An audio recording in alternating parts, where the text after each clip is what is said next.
Now, where we have some things that shook up even further is in the heavyweight division, as Daniel Cormier and Stipe Miocic 2 has been announced. The Brock Lesnar fight has fallen by the wayside. We touched on that a little bit. But, Lesnar, at this point, Dana White labeling him retired, so he's done. And DC officially hit the media shortly after the announcements where he says he's got 2 more in him. He wants Stipe and then he wants Jones, and that's how he wants to go out. So at least we've got some closure in the heavyweight division, but we talked a little bit in the previous segment about Dana White and how Dana White going to the well for the things that have worked over the last 10 years sometimes hasn't worked out for him. Here's a perfect example of it.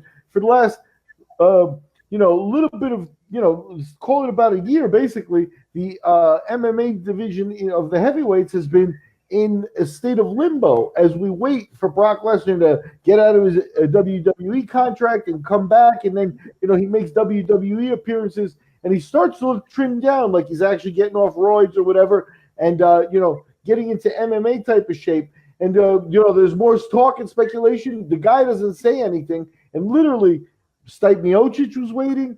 DC was waiting. DC also revealed he had back surgery in December. But, so he's going to be able to get through the rehab of that and get back into the ring here as he faces Stipe Miocic.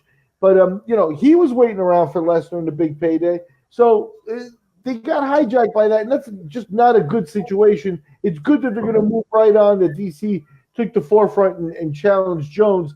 That gets, the Lesnar thing firmly in the rearview mirror.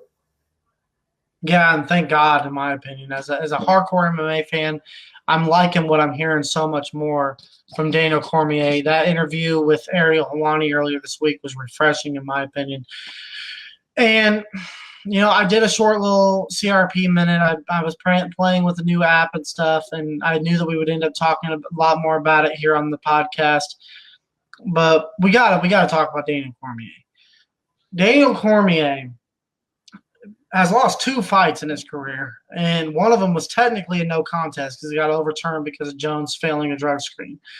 But those were to one man, Jon Jones, who, if it were not for the scandals, would probably – I don't see how there's an argument against it, would be undoubtedly the best fighter we've ever seen yet.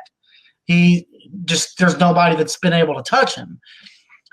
That's the only loss he's had. Other than that, Daniel Cormier has been just fantastic, a fantastic ambassador, a fantastic representative as a champion. He's not some guy that people don't know. The average casual fan doesn't know. People know Daniel Cormier. Great champion. He doesn't have to do this, Miguel. He doesn't have to do – in fact, he's taking a very big risk.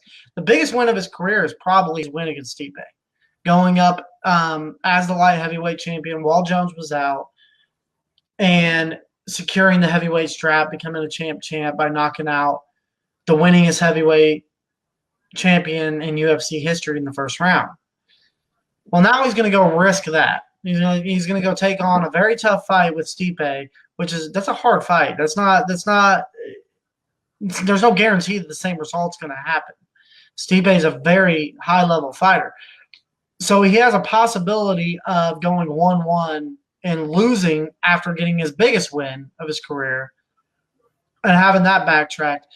And even if he gets through that, then he has a possibility of going 0-3 against Jon Jones.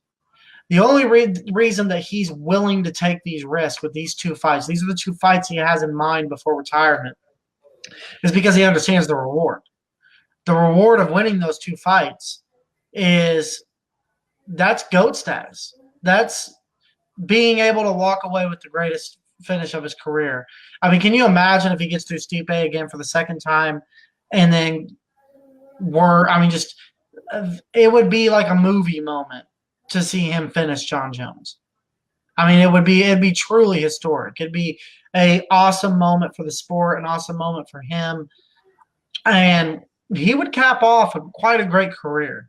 So this is his competitive nature at 40 years old, wanting to go in against the 2 best guys at those 2 higher divisions for him to go against.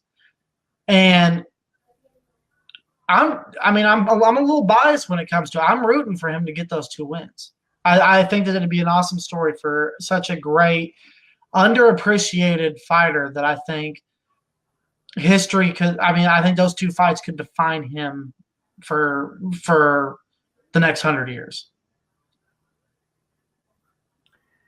Yeah, no, I think Ferguson's talking champ shit. I think this is the shit he's talking about, right? This is champ shit, and I think that you're right. In terms of he doesn't have to do this. Another thing I think that encapsulates what Cormier brings that's special too is he was very much a finished product and a man when he came into the sport. You know what I mean? He didn't grow up in this thing.